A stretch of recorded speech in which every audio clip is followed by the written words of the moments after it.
السلام عليكم ورحمة الله وبركاته. نحمده ونصلي على رسوله الكريم. أما بعد فأعوذ بالله من الشيطان الرجيم.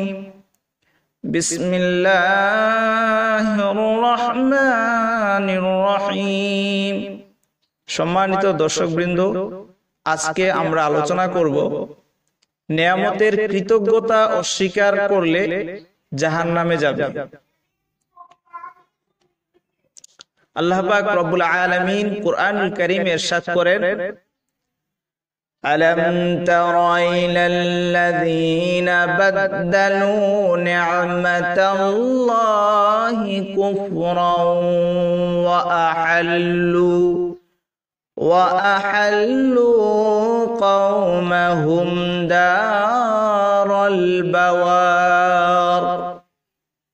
তুমি কি তাদেরকে দেখো না যারা আল্লাহর নিয়ামতকে কুফরি দ্বারা পরিবর্তন করেছে এবং তাদের কওমকে ধ্বংসের ঘরে নামিয়ে দিয়েছে।